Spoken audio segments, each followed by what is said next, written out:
Good afternoon, everybody. Welcome to another Apple RTC course.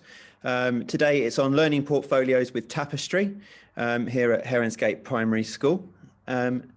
So you may notice that someone who usually presents these is not here. In fact, I don't think he's missed a single one before, but very rudely, he had to move house today. So he has left in two capable assistants. And you may have seen me before. My name is Ralph Corish. I'm a Year 5 teacher here, an Apple teacher, and part of the ICT team here. And I'm normally doing these along with Tim, but as Tim isn't here, I am joined today by... Hi everyone, my name's Josie Polmere. I am a Year 4 Apple teacher at Heronsgate Primary School and also part of the ICT team at Heronsgate. Fantastic. So let's have a little look. A few introductions to start with. So we're Heronsgate Primary School. We're a four-form entry school over at Woolwich and Thamesmead. As you can see with our Twitter handle there at Heronsgate SCH and our website there. And we are an Apple Regional Training Centre, but we're also an EdTechdemonstrator school. And now what that is the EdTechdemonstrator programme is a network of schools and colleges across England who exhibit effective practice in the use of technology. And the programme, which has been set up recently during the lockdown of the last 12 months, it's a programme that offers peer-to-peer support on the effective use of technology, including remote education. So if you think your school could do with an extra bit of support, the government has set up a few schools who are very good in their use of technology, very capable, and it will partner you with one of those schools. Now, it could be Heronsgate, it could be any other school that the government think will work well for your school. And the way to apply for that is on the website here. So edtechdemonstrator.lgfl.net, register your interest. So if you think that your school needs some support in that, then go onto there and register your interest. Okay, but as I said, we're also, the courses that we run, also part of the Greenwich RTC, the Apple Regional Training Centre, again, with details along there. And normally we're doing courses that are linked to an Apple teacher badge and the core programs to do with Apple and the iPads. But today we're doing something slightly different. The Apple Regional Training Centres deliver courses to build skills and confidence of educators in the use of Apple technology inside and outside. Slightly different from the previous, which is all technology based. This one is, the RTC is purely based on Apple technology.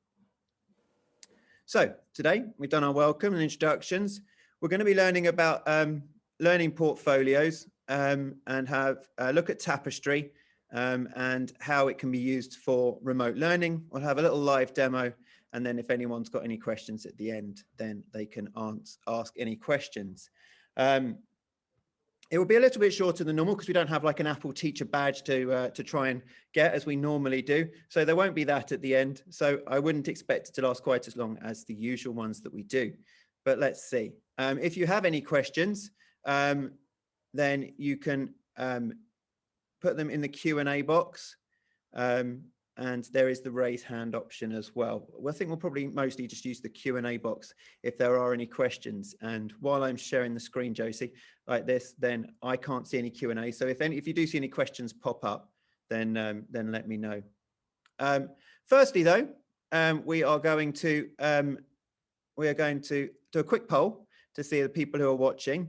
How are observations of learning in early years recorded in your setting? Okay, so I'm going to start the poll, launch poll, and I'll allow panelists to vote. So Josie, you can vote too, and then we'll see how people who are watching do it. So launching poll.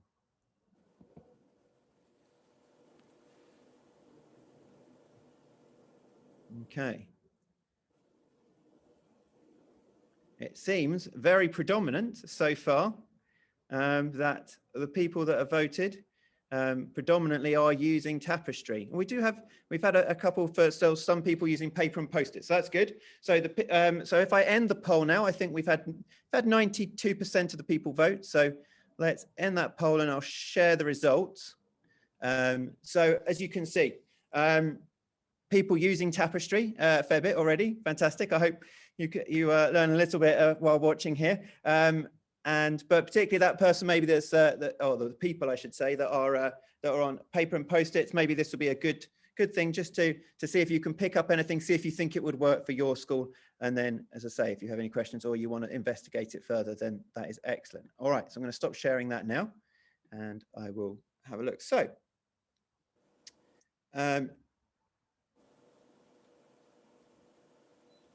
let's have a look then. So learning journals, early years learning journals. Now, I'm not going to lie, I'm not an early years specialist. Fortunately, my girlfriend is, so that has helped me a lot in preparing for this. So you've got the requirement for observations and recording what the children are doing, written notes and or photos. These then need to be assessed against the development matters. Now, obviously, we talked about the Post-it note effect, which can be time consuming, printing off photos, sticking in Post-its for each child's portfolio, which is how we used to do it at Heronsgate when I first joined. And I know that it took up a lot of time, a lot of space. I know the bane of early years teachers' lives was definitely missing Post-it notes. I certainly remember a lot of teachers complaining about it. Or as Tim has beautifully put in that slide there, yeah, that's why we moved, really. That's why we changed. At Heronsgate, we are sort of quite at the forefront of technology, and we have one-to-one iPads throughout Key Stage 1 and Key Stage 2. And we were like, well, surely we can use this technology more effectively in early years. And that's where Tapestry came in, really. That's where it came in. So it's both a website and an app. I know that that it's sort of, the teachers at our school definitely use both. They find the different, the website useful for certain things, such as the notes, and the app more useful for when you're actually doing the observations. The teachers and EYPs capture the photos, videos, and notes of children's learning, and then they upload it to the site using an app or a browser, and then it's assessed. And I know that something we'll look at a little bit further, something that's hugely popular in our school, is that the parents can access using the app as well. And particularly, obviously, during lockdown again, which we'll look at later, it's been a hugely effective tool for staying in touch with the children in the early years, but the teachers being able to see what the children are doing at home gives the parents an opportunity to upload it. But as I say, we'll have a look at that in a bit. So what about remote learning? Well, as I say, at Heronsgate, we have been using this, and the early years teachers have been making sure, along with Tim himself, making sure that all the parents are signed up. And I know that Josie is also signed up as a parent at another school as well. So I know that she uses it as a parent too, and finds it very valuable on the other side of the educational boundary. They use the teachers send memos every day. I mean, we use Shobi further up the school, and we do something very similar in terms of the messages. But the teachers on Tapestry use memos to post the learning activities every day for what their expectations are for the children, so that then the parents can see that and can take photos and can evidence how their children are doing it at home. Parents can take photos and videos of the learning activities and upload them back to Tapestry for the teachers to see. And then the teachers give feedback, and they use this to inform their planning further on. Okay, so before we go any further, I'm going to stop sharing my screen now, and Josie's going to go through, and she's going to demo memos and a couple of other features so you can see how they work in action. So I'm going to stop sharing now, Josie, so that you can now. Thank you. You can now share yours. Wonderful, thank you, Ralph. So as we mentioned before, Tapestry can be used both on a web browser and in an app. So I'm going to give you a brief tour of both of those today, so you can see for yourselves all of the benefits. So I'm just going to share my screen with you. Lovely. Wonderful. Okay, so I'm just going to go down into the Tapestry app. which you can then log in with. We've set up a kind of sample, so you're not seeing the actual children in our school today. So when you log in to Tapestry, this is the page that you're presented with. As you can see down the left-hand side, we've got a list of all the observations and the memos. I'm going to click on the top one first, and you can see the title, Greenwich Apple RTC. Underneath that, it says memo. That's a memo that has been added. The one thing to note is that memos cannot be added via the app at the moment, so you do need to go back onto the website to add a memo. Memos are a fantastic way of sharing information with one child, a whole class, or a whole cohort. You can include the learning activities. You can also add web links, photos and videos as well. You can see in the yellow boxes where you put all of that information, and then underneath you can see little Johnny Appleseed has been added, so only he can see this memo at the moment. Memos are something that the staff will upload. It's not something that a parent can do from home. So the main use for the app is adding an observation. So down the left-hand side, we've got the memos and observations, and I'm going to click on planting an apple seed. So this is an observation taken of little Johnny Appleseed planting an apple seed. So at the top, you can see we've got a title, then an observation, and then the pencil and the name Tim Lings. He's the one that has done this observation. We've got a photograph of what is happening. Then in the yellow box, that's where we type. So instead of using the old-fashioned post-it notes, we can just type in what we are seeing happening within that observation. And then as I scroll further down, you can see I've got the early learning goals for what Johnny Appleseed has been able to do for this particular observation. So I can decide if he's emerging, what age bracket he falls into, and then choose the child at the bottom.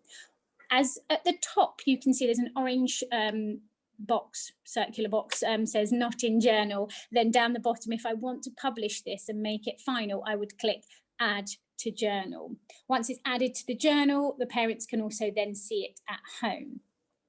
To add an observation in Tapestry, we go up to the top and click on the plus button. It then gives us all of the different options. We need to add a title in of the observation, and then in the yellow box, we write the notes. Underneath, you can see there are 3 options: take picture, record video, or add from library. You can choose to take a picture live in Tapestry or record straight away in Tapestry if that thing is happening there and then. Or you can add from your photo library. So if you've already done the photos or the video, you can just upload it.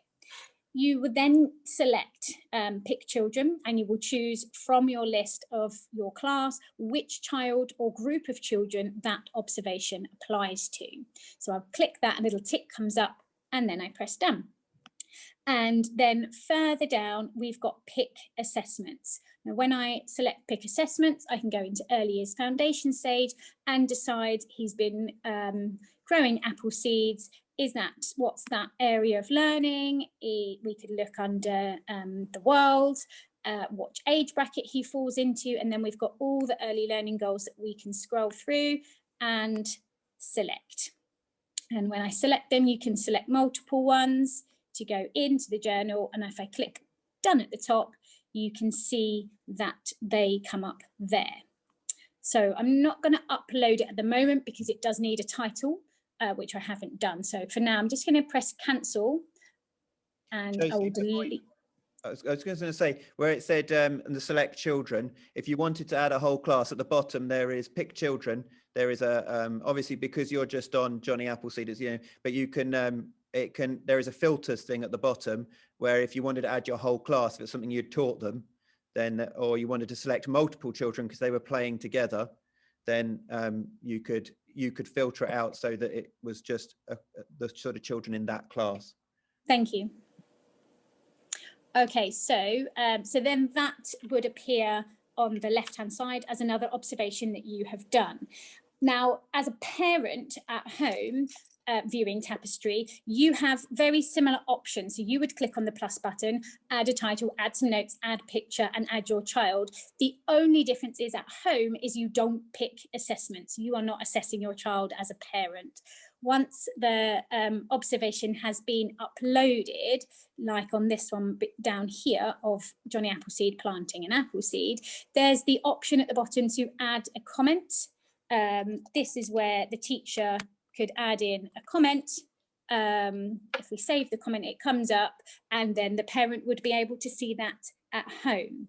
Equally, if a teacher has added an observation, the parent can then comment back as well. So it's a lovely way to interact between home and school life, especially during lockdown, but equally when we're at school as well. I personally, as a parent, really love seeing what my son's been up to at school, who he's been playing with, what things he's been learning, and then commenting back and knowing that the teacher has read that. And it's a real nice transition between home and school life. So this is just a fantastic way of recording all the observations, having the photos, having the videos as all that evidence for you. So that's the main use for the app. I'm now going to come out of this and log in to it on the web browser, where I'll show you how we can upload a memo.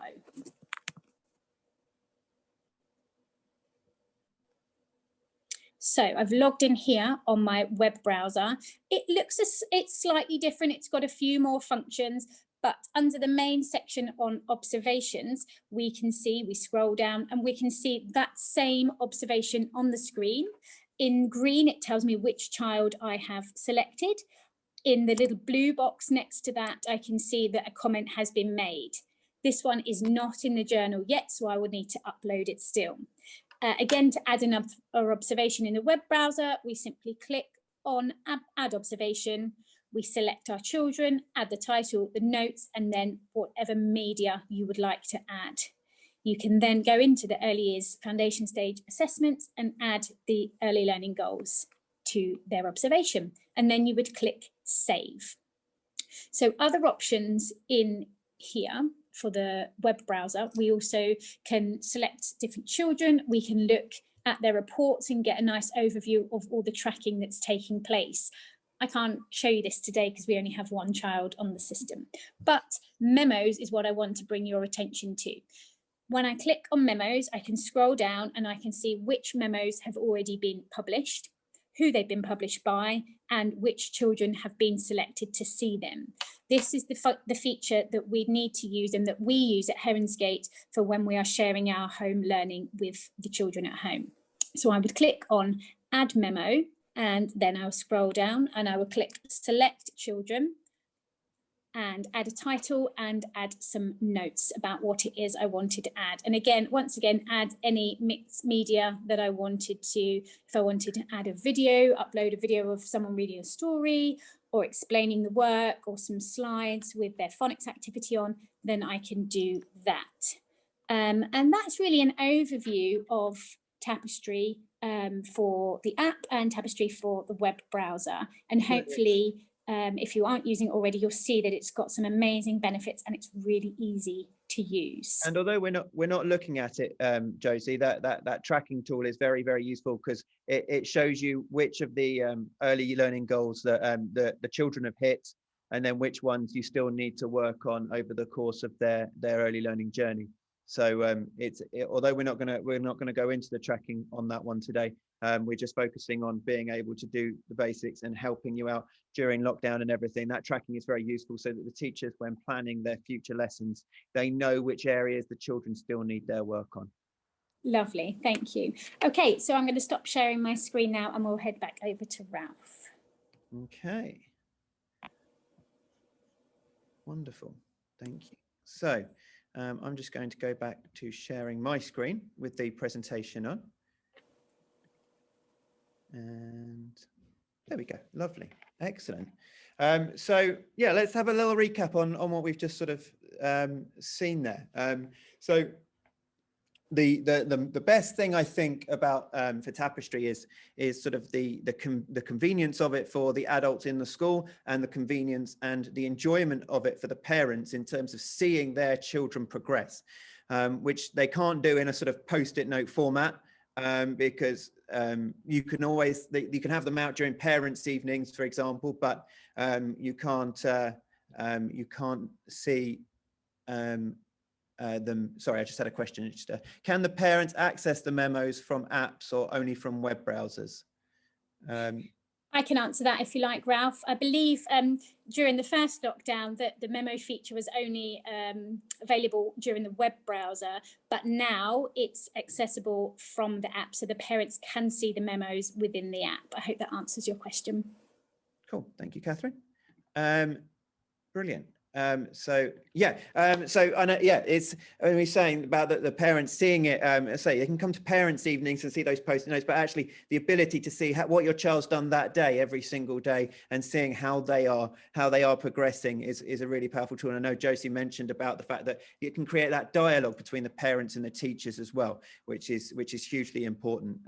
So it's a fantastic tool to be able to do that, and it's so important at the moment during lockdown for the teachers to see how the children are getting on, and to see how they, particularly I think for future planning, because I know that the teachers at Heronsgate are seeing what the children are doing, but because it's done at home, they're not so worried about the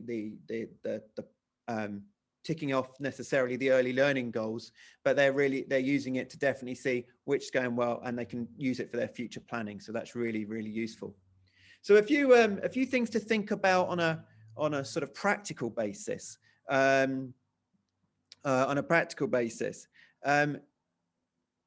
Using mobile devices is very convenient for obviously recording observations.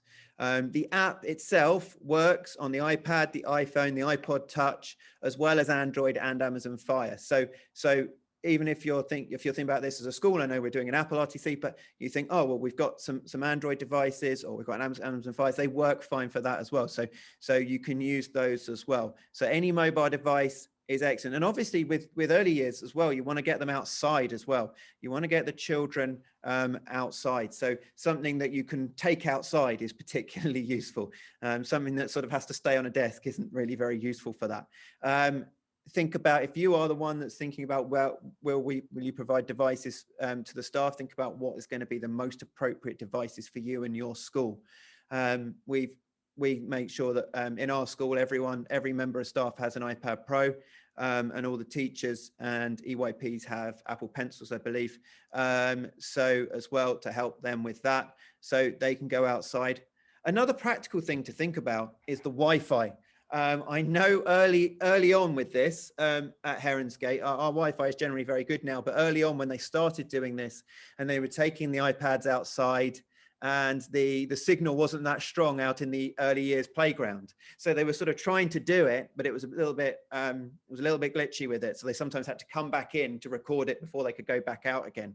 And I know that that's something that they've worked on now and they've sorted out. So thinking about, if you are going to do this, is it worth getting Wi-Fi boosters sort of are on the edge of the playground to make sure that that when they are doing it, it's quick, easy for the EYPs and for the teachers to be able to log, take photos straight away, hit that goal, there's the observation, done, gone. Make sure there's enough coverage. A slow and patchy solution is frustrating for staff. I've been on the receiving end of our head of IT not being happy that amount of people are sort of complaining about it. So that's definitely fixed in our school, but definitely something worth thinking about. Training your teachers. It's, as Josie just showed, it is an easy app to use, but like with every school and with every teacher, with every job, if you just handed something and said, oh, just work it out, get on with it, then you're like, what is this? I don't want to use this. Oh, okay, well, I don't know. So get the training, get them trained up, give them time to familiarize themselves with the app and the website, because as Josie said, the app still has features that, or still doesn't have features that the website does yet. Maybe in time that will hopefully come, but give them some time to familiarize themselves with it. What can I do on the app? What can I do? Can I practice? We've done, as I say, we created a child, Johnny Appleseed. Just come up with a few make-believe children and just get them to practice with it, role playing with it. Okay, right. So this is what this child's done. All right, so he's done that, so I need to practice this. So get the training going, give them some time, get them to figure it out with people helping them.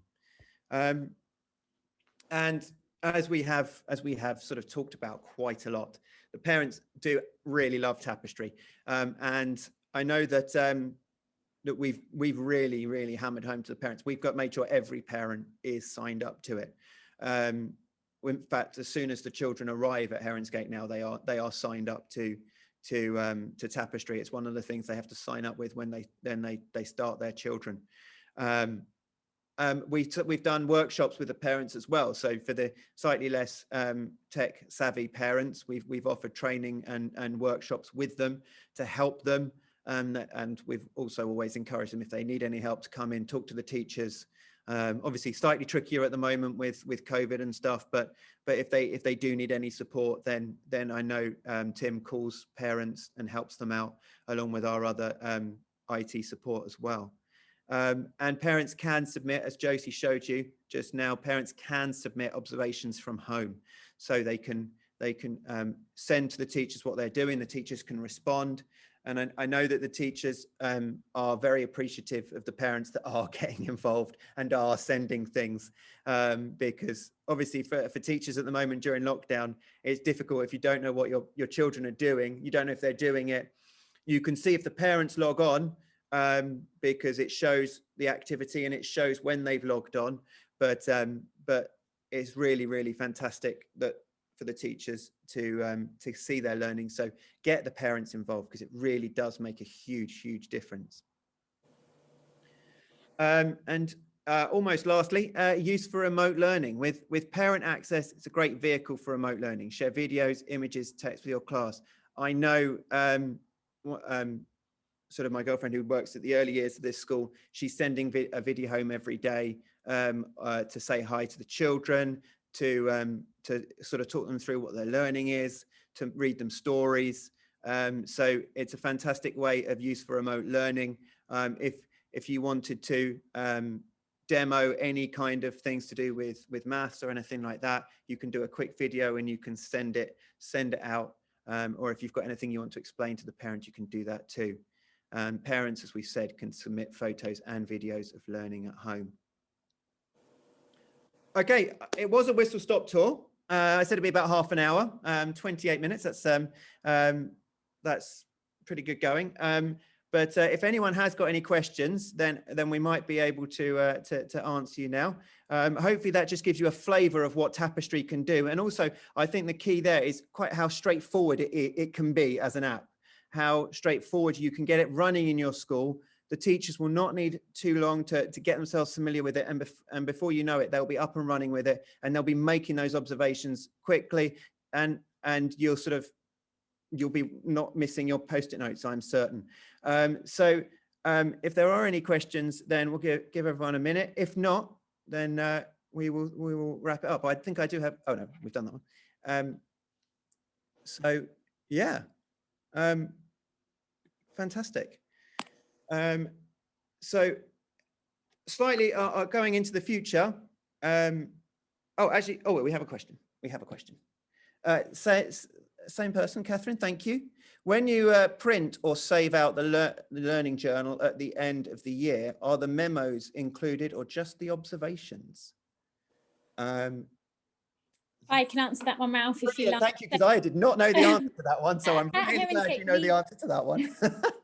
At Heronsgate, we don't print out or particularly save. I'm not sure if we save the learning journals, but we certainly don't print out the learning journals. But I do believe it would just be the observations that would come. But you can select. I know you can select to print. So from home as a parent, I can select print my own son's observations. However, they're saved digitally on Tapestry, so there isn't necessarily the need for saving or printing them.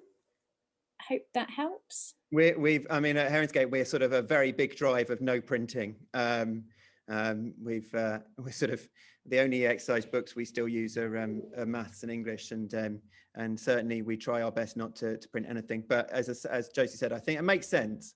You're welcome. That it's just the memos included if you did an end of year. Sorry, just the observations. I think it'd probably be ridiculously long if you included the memos as well, certainly in a year of isolation and lockdown, because I know how many memos are being added at the moment. So Do you know if you can make pictures smaller when you do print them? So if for any reason you decided you did want to print them, there are a couple of options. Again, this is me using it as a parent. I've learned there's a print friendly option which puts everything onto one page for you. So yes, you can make the observations slightly smaller. Again, I can't see why you would be printing them, but yes, you can do that. Cool, lovely, thank you.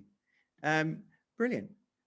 Is there just quickly going to the is there anything you've learned using Tapestry from today's webinar? Anything that you might want to take forward? As I say, if there is, then that's fantastic. If you think, do you know what, that sounds great, I'm all on board for that, then have a look at it, do some research, and you will, I'm sure you won't be disappointed. It is a really good app, and I know, as I say, I don't use it every day, but certainly my partner does, and she absolutely loves it.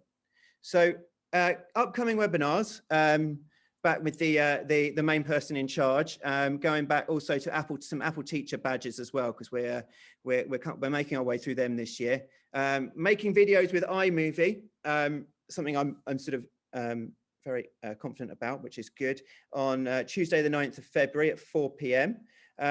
Reaching all learners with iPad, so about accessibility and things, Thursday the 25th of February, again at 4 p.m. And exploring sound with GarageBand, Tuesday the 9th of March 2021. So the Tuesday ones are our main ones to do with the Apple teacher badges and the core apps for Apple and the Apple teacher badge, and the Thursday ones are something a bit different that we at Heronsgate try and encourage and do our best with. So providing we are there and have no more questions. Oh, there is one that's just come in from the chat, Josie, and how accurate do you find the tracking of EYFS? I can actually answer that one, because I actually did ask my partner that, because I was sort of like, is it that she finds it really accurate? She's really happy with it. It lays it out so clearly as to what you've hit and what you haven't, and which observations you still need to do. So she's very happy with the accurate of the tracking of it. So yeah, so Linda, I hope that helps. I know she is very happy with it. But okay, cool. Fantastic, guys. I am going to end the webinar now, and thank you very much for joining. Please check your emails and send it back. It'd be really helpful for us to get any feedback. So thank you very much. Thank you.